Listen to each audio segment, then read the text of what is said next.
Hi, I'm Daniel Likis, and welcome to Book 101 Review. Book 101 is all about the books that I read for the last 40 years. And today we're having a Safa Sunday. Buddy! Hello, hello, hello. I hope you're having a fantastic time zone wherever you are in the world, whatever time it is, whether you're watching this live or whether you're watching this later or listening to it on places like Spotify. I hope you have a fantastic day. I hope you're having a fantastic time and you're ready to get into the intricacies of some literature. Yes, people, thank you so much for tuning in, listening for wherever you are in the world. So, speaking of Miss Burnell, let's shout out our listeners from where? Where do you think we're gonna shout out? Yes. And so the Judge of Mystic saga is getting much closer to being concluded in the original quartet. So I'm very excited about that. I'm very excited to see these books out and to see what people make of the adventures of Caleb Malthison and his Yes. ragtag bunch of people from across different realms. I'm very looking forward to how people view both the battle scenes and the more tender, kind of familial, fun, emotional, fulfilling scenes. So if you like hurt to comfort, and if you like action, and if you like mythology, then definitely the Judge of Mystic Saga is going to be for you. Absolutely. Yes, people will looking forward for Miss Bernal Guning Agap and Mhm. Agape Make. Let's support her so much.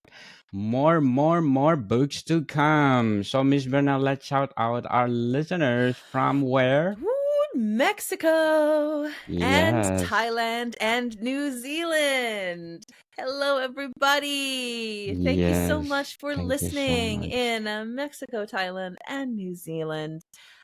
You are top notch, wonderful, and we heart you greatly. It's Yes. From the bottom of our heart. And one Mhm. more, Miss Bernal. We have one more shout out. Ooh, we are currently sitting at number 25 in Canada for Geography 101. So, Canada, the true north, strong, and free. Hey, Yes. thanks so much for Thank you so much. listening.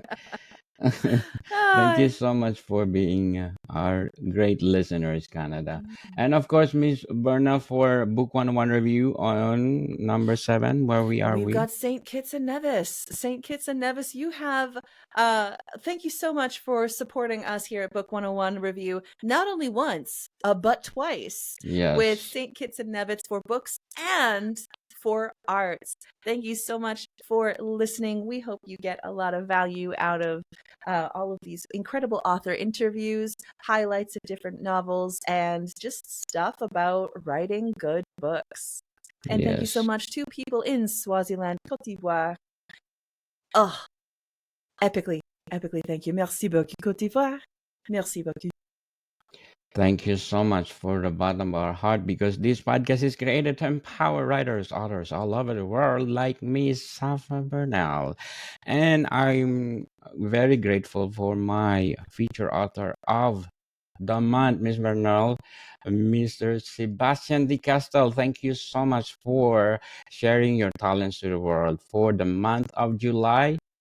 I appreciate it and thank you so much. He's a Canadian author. So please do support him because more books to come from him. A I definitely, swashbuckling. Yes. yeah, absolutely. I definitely want to see more Three Musketeers meets high fantasy. Like, let's be honest, Sebastian de Castel, like, if you like swashbuckling and fantasy and like, please, please read those Yes. books. Please do support him. So this coming July, I know this coming August, people, our feature author of the month is he is a New York Times best-selling author or New York Times best-selling author, Mr. Aaron Hodge. I will be my author feature of the month, and we have 5 episodes to well to talk with. So, Miss Bernal, what will be our topic for today? Ooh, we are talking about historical romantic novels. Those lovely little bodice busters that we all know and love. Some people might know and be like, Mm. But, whether it's your thing or not, I hope you enjoy listening to the lovely banter in Book 101 reviews. Yes, for sure. So, what defines historical novel, Miss Bernal? Number one, they are choosing a rich historical context. So you're choosing a specific period in time, sometimes specific events within that period. And you are, highlighting um you are highlighting pardon me, my screen just went a little crazy. uh, all the various social norms and customs and challenges in the time. And so it's just an incredible way to kind of do some world building, which people can actually look at and look at the scholarship themselves. So I think it's almost more high stakes than in a fantasy world build to do historical fiction, because it is, people will look it up. They will take a look at the research for themselves. uh Yes, there's also this incredible push for well-developed characters and complexity of character within the historical setting. And I really like that, because you're growing into it, you're kind of growing into that character in their lives. And maybe those obstacles are a little bit different, or maybe those obstacles don't seem like obstacles to you. Um, but to that person in that time period, a well-written historical romance novel will kind of make the case for how difficult those obstacles already are. And so even if it's like, well, nobody does that nowadays, well, I guess I understand that, but you should be able to feel the tension of the time. So I love it for that. And that just leads to emotional depth. It really does. It segues perfectly into it. It slides in and lands, parks perfectly in that parallel spot, in emotional depth, while at the same time giving us a kind of mode of escape. And I think this is really important, especially with what's been going on in the world in the last few years and things like that. I'm not going to get very heavy, but there's a lot of escapism that I think needs to take place. That's my personal opinion. And something like a historical romance novel, something of looking at a different period of time, or looking at a different place, or looking at something where the world is very different than what we see it as today, it can be very refreshing, and it can be incredible to just sort of let go of certain things for a while and enjoy yourself. Make a cup of tea or a cup of coffee, or grab a glass of whatever it is that you enjoy. Grab some biscuits, maybe a little pastry, something, a piece of fruit. Sit down and just luxuriate in this moment in time, and let everything else just be as it is. But you can enjoy this romanticized portrayal of the past, and you can kind of be enchanted for a while by something which reminds us of where we've been, for all yes, the good for and all sure. the ill, but reminds us of where we've been, and then you can kind of see where we're going. So, Yes, speaking of historical movies, people, because we want to plug in Movie 101 review. We talk about historical romance, and Book 101 review, we're talking about historical novel romance. Right, Miss Bernal? We oh want to yeah. plug in Movie 101 review. Please do listen and watch us. What we And are find talking out. about there. Oh yeah. And find out what my favorite historical romance movie of all time actually is. We talk about it in depth. You're going to have to listen to Movie 101 to find out. I'm not going to tell you, Yes. but it's my absolute favorite, and I think it might surprise people who've read my work. They're like, "Huh? What? Are you What?" sure? Ah. So, Miss Bernal, what are your criteria for historical romance accuracy to be well, read for the people? That people will read So, it. historical accuracy in a historical romance novel, for me, are a couple of things. Number one, the way people are wearing clothing and what clothing they're wearing. And it might seem really kind of facetious or sort of surface level to start with clothing, but when you're world building and you're looking back at how this piece of clothing got made, you're seeing what industries people have, what um what kind of technology level they're at. What is their food source? What is their plant source? What is their agricultural situation? If you're in certain places, then you're going to see more silkworms than you are going to see necessarily linen. In other places, you're going to see more leather and more fur than you're going to see something like cotton or hemp. And so when you start with, well, okay, what did they wear? What you're really saying is, what technology did they have access to? What resources did they have access to? What was brought in and imported, and what was natural to the area? Well, all of a sudden you're looking at import export, you're looking at all of these different cultural things and all of these different societal functions. It's incredibly important to the way things go and to what society is like. And for me, I'm a bit of a stickler when it comes to costumes too, when it comes to the way people are wearing clothing in historical romance novels, because I am very personally exhausted by the I'm not like other girls. Um, I don't wear a corset slash pair of bodies slash stays, because most of the period garments would be almost impossible to wear without them, because that was how they were constructed at the time. So maybe it's about understanding more that, guess what? Women didn't just sit on a pillow all day because they had a pair of bodies or a corset on.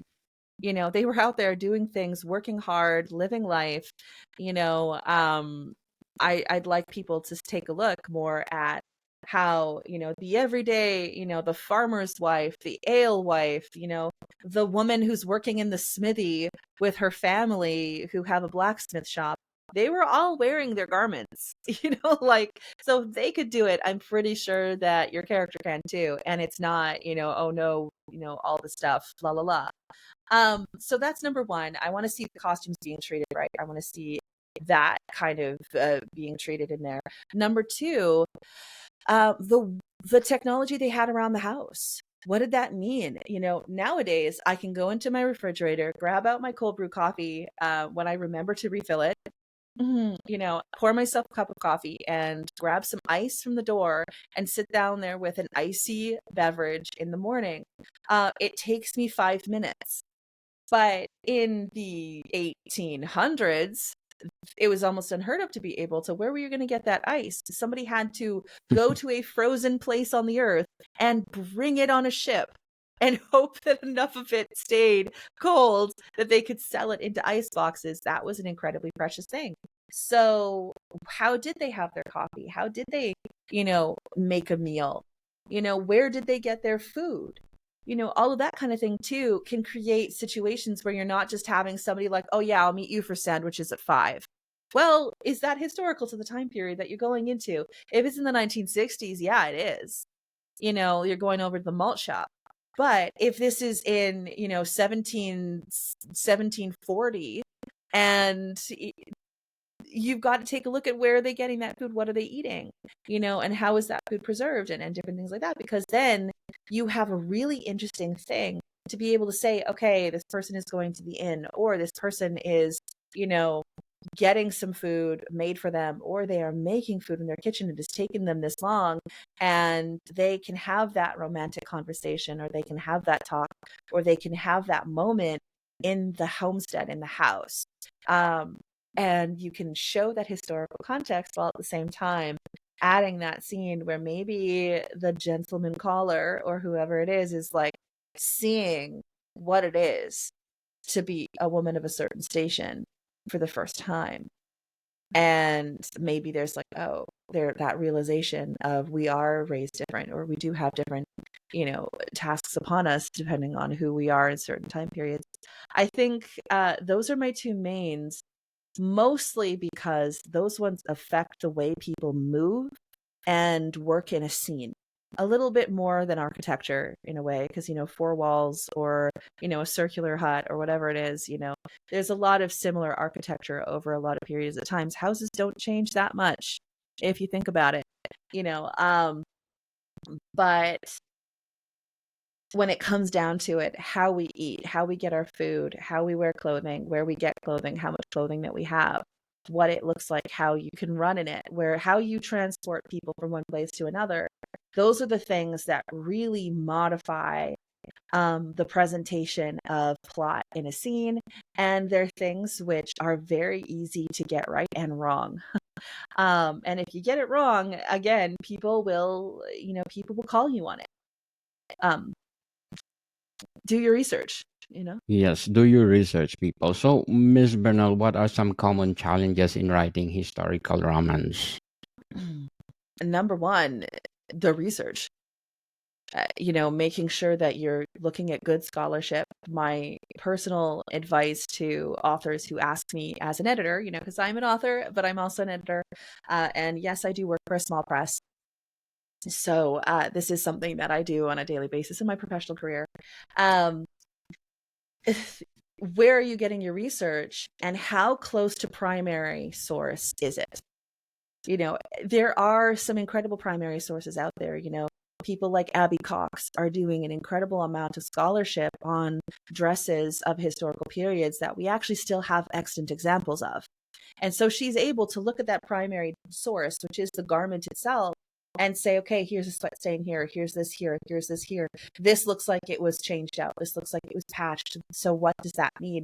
And kind of do an investigation on that. That's a primary, like getting to primary source. Also, people who are still alive to tell you what life was like in the 70s. That's a primary source. As we go further and further back in history, we lose those primary sources.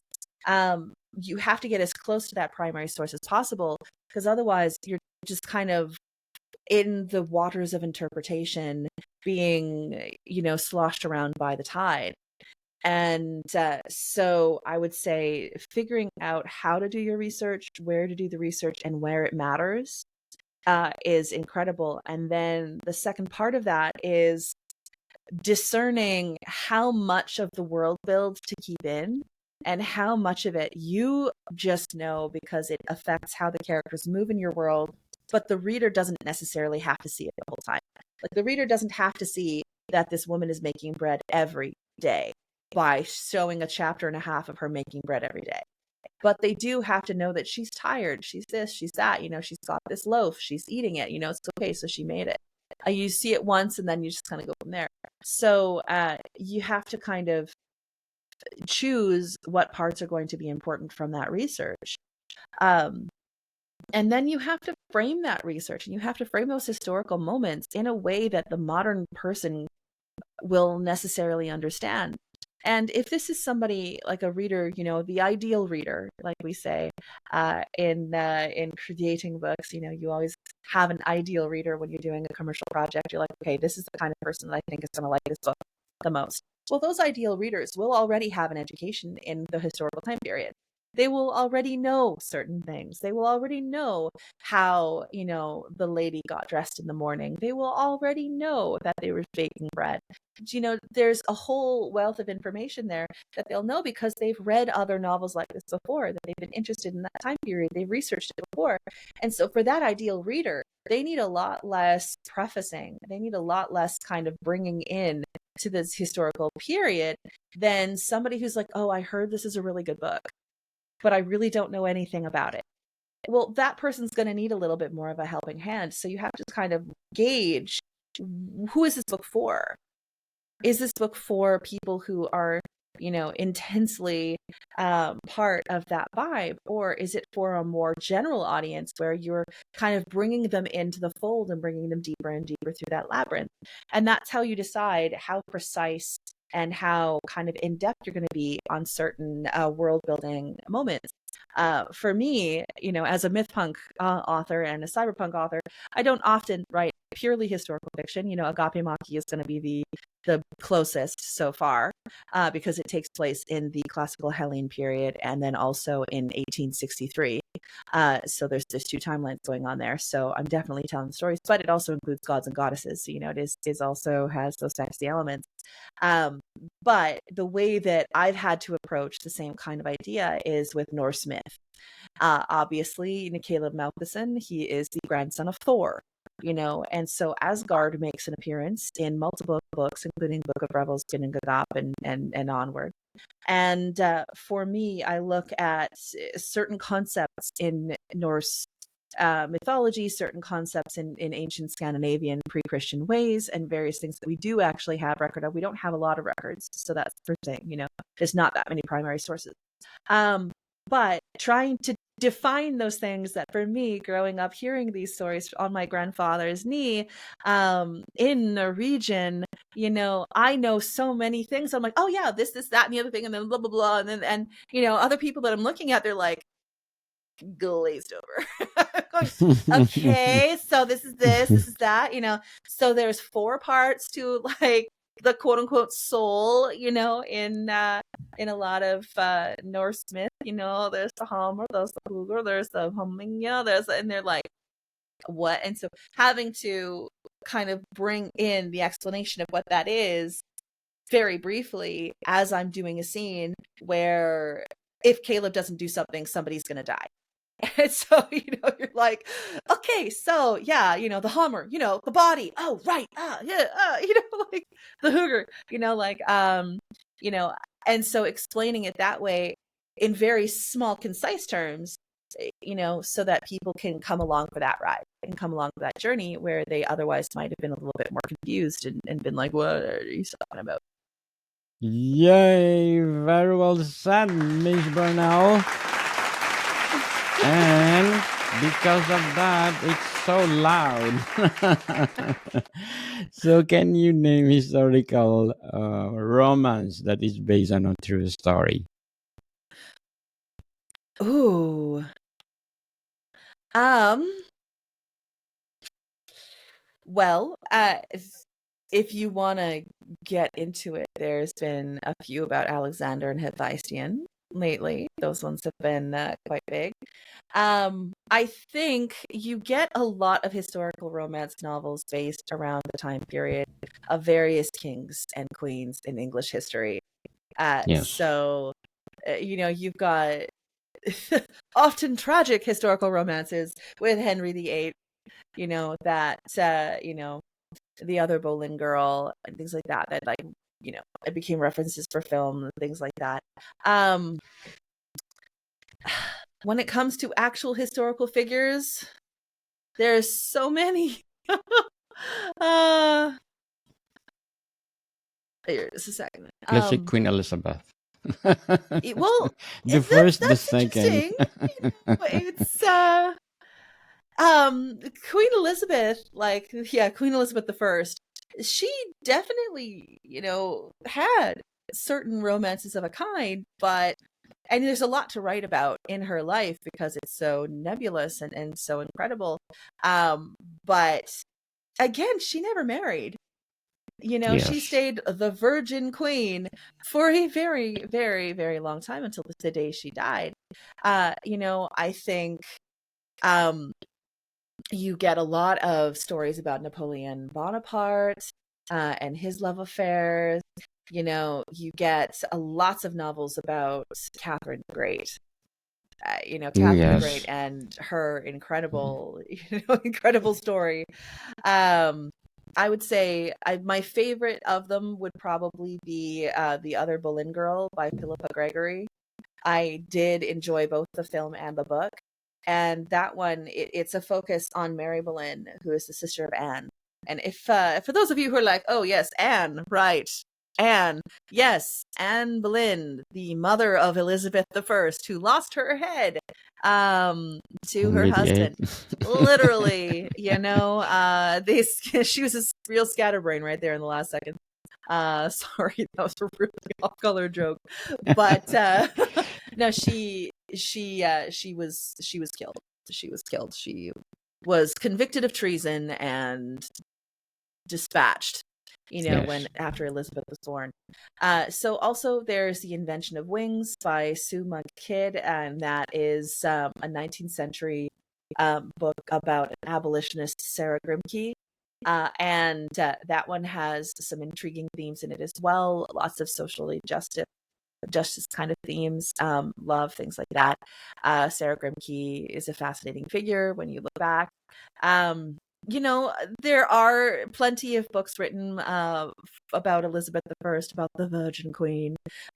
especially, with Robert Dudley and various figures. And, it gets a little intriguing. I, I think too, there's almost more, almost fantasy like fictions about certain characters, like Cleopatra in history. How many you know, novelizations has there been about the story of Cleopatra? There's been so many that I would hate to mention just one uh without being like, oh, sorry, I missed the other 72 that are really good. Going back all the way to Shakespeare, you've got Antony and Cleopatra, and how many motifs were built off of that Shakespeare play that have kind of created a mythology of Cleopatra beyond what we know of her, as a historical figure, as a Macedonian Greek living in Egypt, potentially with a little bit of other things in there. But I think for me, I would say the oldie and goodie is Philippa Gregory's The Other Berlin Girl.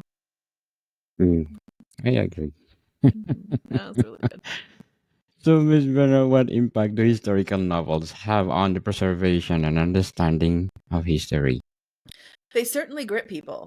They certainly grip people and have them, hopefully, if the novel is good, if the setting is compelling, if the stories and that the characters are going through are complex, if there's emotional depth in there, then I believe that historical fiction and historical romances can do a very good job of getting people interested in uh, reading more history, in watching a documentary or two, figuring out what's going on in that time period of the world, being interested in the other stories around it. So I think that it's sort of a gateway into a study of history. And it doesn't need to be an academic study. It could be, a fun documentary or two and that kind of thing. But I do believe that if the setting is just on point and everything else of the book is on point, then people will be more interested in reading more about that time. And that can do a tremendous amount of good to remind people of our past before we lose it. Because let's be honest, it takes 2 generations to lose knowledge. And then that knowledge is gone. You can't necessarily get it back. And archaeology is a great thing. And we can look back and try and piece things together, but we don't know how those things worked. We don't know the intricacies of the Sutton Hoo helmet and what it actually meant and whether or not it was an Odin mask. There are certain things that are always going to be lost. So I think that this is a fun way to remind people to look back and to think about those old food traditions and the old, way that people used to make clothes and various things that we used to have, various technologies that we used to use that are now very, very outdated, but we still need to know they existed. We still need to know where certain other technology came from.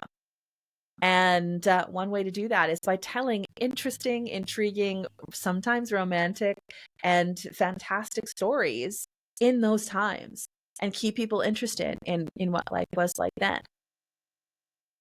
Yes, for sure, Miss Ben. Also, how do historical novels or romance portray cultural or societal norms of the past, Ooh, well, like um, their costumes? yes. So we talked about the costumes, which are again very important because in most places that I've seen, um, and I'm talking everywhere from my forays in West Africa all the way to various Asian countries, all the way to Europe and North America, but mostly, various places throughout history. Um, there were sumptuary laws. There were cultural conventions that if you were of a certain status, if you were of a certain societal shelf, there were certain things that you were and were not allowed to wear. And so that helped define your place in society. And if somebody was wearing something that was beyond or below their station, that was actually shocking, you know. And you think too, this isn't just a Eurocentric idea.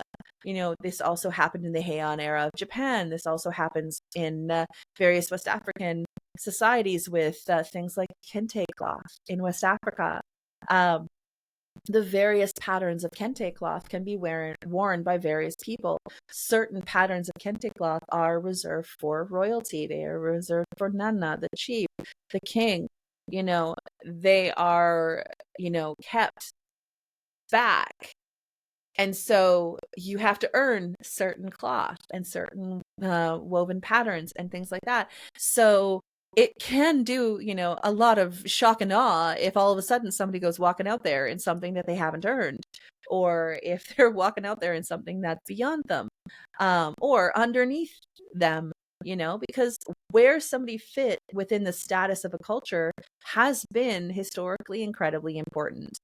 And it can be shocking when we think of things today, especially in our North American society, where it's more about democracy and equality. And, we don't have necessarily the same striations of culture in the same way.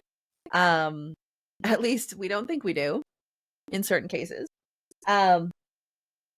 But I think, too, but outside of clothing, outside of various other things like transportation, whether or not somebody had a horse, whether or not they were, using their oxen to go to market.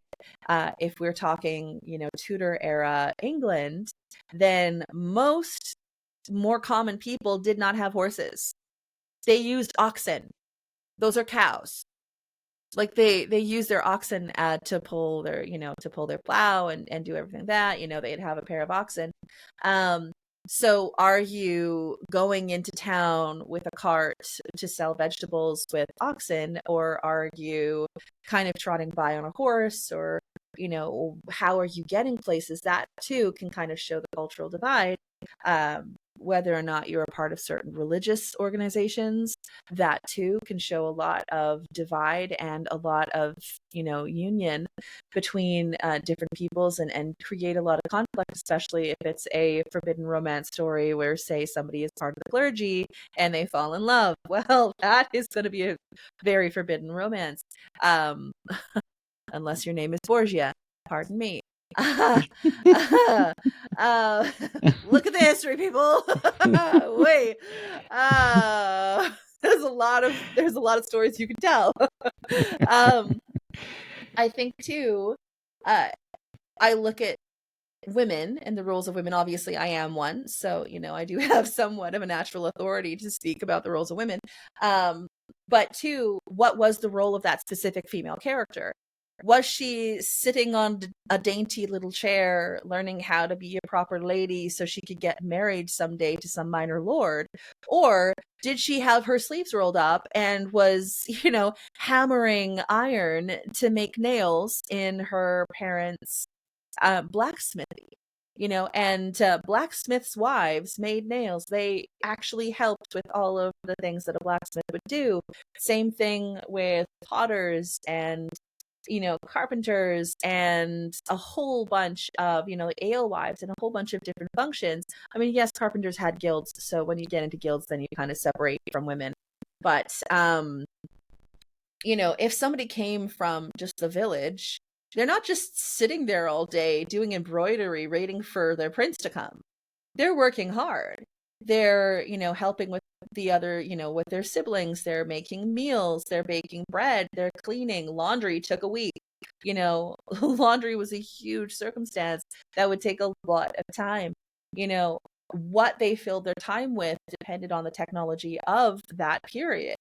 And so that too can bring in senses of conflict, senses of, adventure and things like that. And yeah, I could see a lot of women being like, you know what, I don't want to work this hard. It's like, well, good luck, because who doesn't work that hard? Around Everybody. you, it's like, oh, but I wish I could be like those girls on those pillows doing embroidery all day. And, Mm. and it's like, do you really? Because they don't really, I don't know. It's it.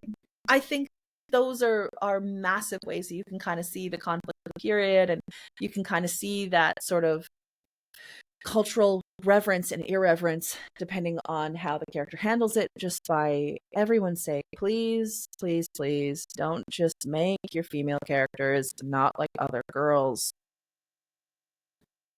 Yes. Mhm. Boys. look at what all of the other Elegance. women were doing in that time period, and you will probably find that, you know what, being a brewmaster, as we would know it today, like making a whole bunch of ale and different beers and things like that is a lot of work, but it was also for a lot of periods of time women's work. So I mean, come on, have fun with that, have fun with that fact, and go from there. Yes, let's empower women all over the world. Mhm. People, because they contribute many, many things to make this world go round. So, Miss Bernal, before we go on, I want to invite you. Please do listen to my other podcast, Music 101, on our second season with my new co host, Mr. Mika Smith. And please do listen to our latest episode. We talk about one of these legendary anthology story of Mr. Chipmunk. So please do listen. Music 101 on our new season. So Miss Bernal, please do plug in your books. We are looking forward for Ginang Gagap and Agape Make. All right, everybody. So as I said, I am a cyberpunk and mythpunk author. I also write poetry. If you are interested in novels which have a very big emotional bent, while at the same time having lots of action and everything from weird motherly AI all the way to different gods and goddesses from various mythologies in the world, I think you would really like my books. You can go on my website, saphaburnell.com, and read the first chapter of all my books, so you can see whether or not my style and my form of words really interests you. You can also go onto my Substack, which is usurperkings.substack.com, and read the first chapter of all my novels there and get more of a reflection on what I do, what I think, and what's coming up the gangplank. I am so excited to finish off the Judge of Mystics saga. It's so much closer now, and I'm very much looking forward to Gunungagap being that explosive finale, and then getting on to Agape Maki, which is a prequel origin story with lots of historical romance in it because it's about Ares and Aphrodite in the classical Grecian period, and I'm really excited. Yes, people, let's support Miss Safa Bernal because she's a supporter. More books to come. So, Miss Bernal, thank you for your time. And thank you for yours. I hope you have a fantastic week. More to come, people. See you soon. So, Miss Bernal,